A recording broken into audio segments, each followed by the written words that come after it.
Salut à tous, dans cette vidéo je vais vous présenter la prépa que j'ai faite, qui est la prépa Pierre de Fermat à Toulouse, que tout le monde appelle Fermat. Donc cette vidéo va être surtout destinée à ceux qui sont tout simplement curieux de savoir à quoi ressemble la vie en prépa, à quoi ressemble en réalité l'intérieur de la prépa, et peut-être en particulier à ceux qui envisagent d'intégrer une prépa ou d'intégrer Fermat l'année prochaine.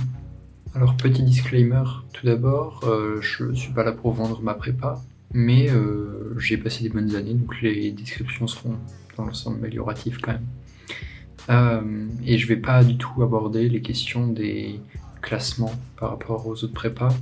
Je pense que c'est plus intéressant de regarder les classements qui existent et les articles qui vont avec. Voilà, en plus ça dépend beaucoup des filières, donc ça aurait pas trop de sens. Alors, ma Fermat c'est à Toulouse, donc déjà il fait beau, ça fait plaisir. Et en plus, c'est en plein milieu de Toulouse, c'est-à-dire à mi-chemin entre le Capitole d'un côté, qui est la place principale de Toulouse si vous connaissez pas, et de l'autre côté, c'est à 5 minutes à pied aussi de la Garonne et de la place Saint-Pierre. Si vous connaissez pas, c'est la place avec les bars. Donc tout est à 5 minutes à pied, le métro aussi, du côté du Capitole. Donc vraiment, tout est hyper accessible, de ce point de vue-là, c'est vraiment cool d'être à Fermat.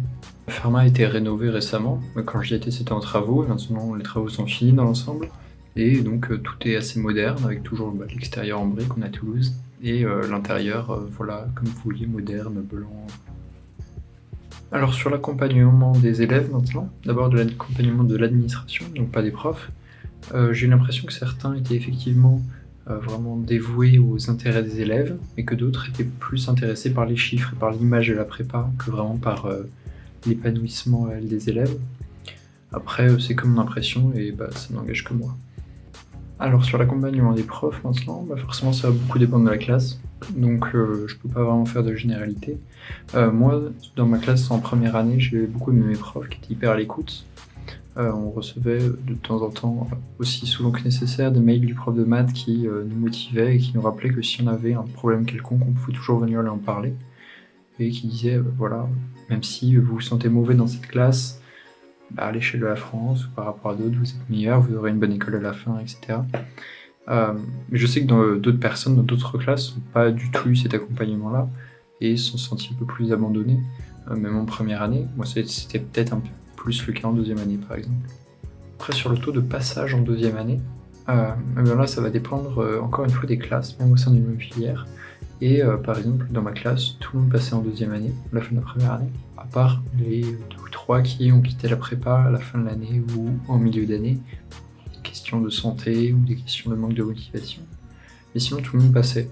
Alors que dans d'autres classes, il pouvait y avoir, 5-7 personnes qui, à la fin de l'année, n'étaient pas acceptées en deuxième année parce qu'elles n'avaient pas le niveau. Alors sur l'ambiance, vous pouvez directement oublier toutes les histoires qui font peur de vos parents d'il y a 30 ans. L'ambiance, c'est pas du tout ça. Il y a que de l'entraide, il n'y a pas du tout de concurrence au sein de la classe. S'il y a de la concurrence, c'est plutôt Fermat contre le reste du monde. On peut prouver aux autres qu'on est meilleur au concours, mais sinon c'est tout. Il y a peut-être des guéguerres aussi entre les classes, mais bon, ça c'est... ça participe à l'ambiance, c'est pas vraiment de la concurrence. Il y a eu un seul moment où il peut y avoir effectivement de la concurrence au sein d'une classe, c'est peut-être en fin de première année, au moment où on sait que va y avoir les classes de niveau en deuxième année qui vont être faites, vous savez, les classes étoilées ou non étoilées. Et donc là, il peut y avoir des petites tensions entre les personnes qui ont limite le niveau pour aller en classe étoilée. Mais bon, c'est à la marge. En étant à Fermat, c'est rigolo de parler de marge. C'est peut-être pas la référence, mais bon. Enfin bon.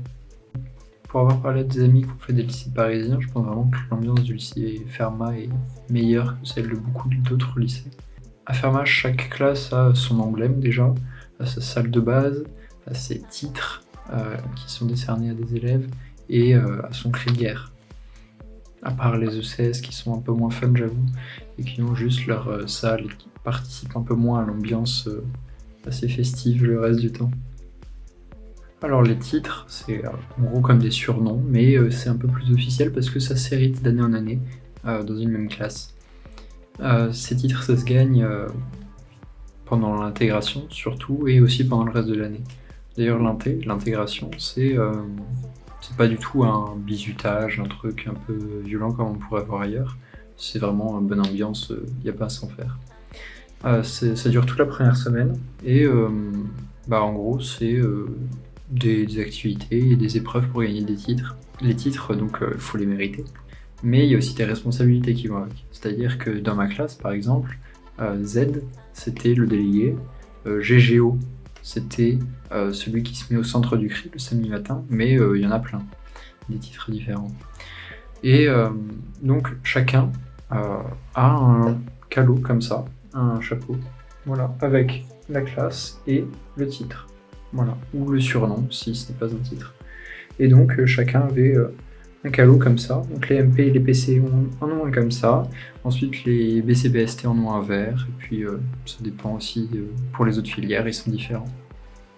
Alors ouais, je vous ai parlé de cri, parce que tous les samedis matins, on fait un cri de guerre avant d'aller en DS pour se donner de la force. Et du coup, on est dans la cour avec au milieu GGO et GGET, son homologue féminin, et donc ça fait des questions-réponses pendant environ 30 secondes. Et puis ensuite, c'est au tour de la classe suivante, et donc on se relaie comme ça tous les samedis matins. Voilà, pour se donner de la force. Je vais enlever ça, je pense. Voilà. Alors la salle de base, c'est pour chaque classe là où on va se retrouver lorsqu'on n'a pas cours, donc ça peut être le soir, le week-end, n'importe quand. Ça va être là où aussi on a la majorité de nos cours, normalement. Après quand j'y étais c'était en travaux, donc c'était compliqué de faire ça, mais normalement c'est là où aussi on a quasiment tous nos cours. Donc non, voilà, c'est là où on se retrouve un peu en salle commune de Gryffondor, quoi. Non, je pense que l'ambiance à Fermat en général est vraiment très bonne et peut-être meilleure que dans beaucoup d'autres lycées. Je sais pas comment c'est maintenant, mais en tout cas avant le Covid, tous les soirs il y avait les gymnases qui étaient ouverts, donc il y avait accès à une salle de muscu, au ping-pong, il y avait un mur d'escalade, où il y avait souvent 2 fois par semaine du basket, du badminton, il y a de la zumba, de la danse de salon, un terrain de volley, terrain de pétanque, il y en a peut-être que j'oublie. Enfin bon, il y avait plein de choses. Et puis toutes les salles étaient ouvertes jusqu'à 23h, c'est-à-dire que vous pouviez bosser dans votre salle de base avec vos amis, même si vous étiez externe, jusqu'à 23h tous les soirs en semaine. Alors moi j'ai été interne au lycée Fermat, du coup je peux vous en parler vite fait. C'est souvent des chambres de 2 fois 2 personnes, c'est-à-dire qu'on rentre par la salle de bain. La salle de bain sera partagée entre 2 chambres, ensuite de 2 personnes. Et donc ces 4 personnes utiliseront la même salle de bain. Donc il faut savoir que si vous êtes interne, vous devrez partager votre chambre avec une autre personne qui dormira dans la même pièce. Moi, ça m'a pas posé de problème, mais c'est bon à savoir. Parce qu'en plus, votre première année, vous pouvez pas choisir votre coloc. Vous pouvez choisir votre coloc que à votre 2e année d'internat.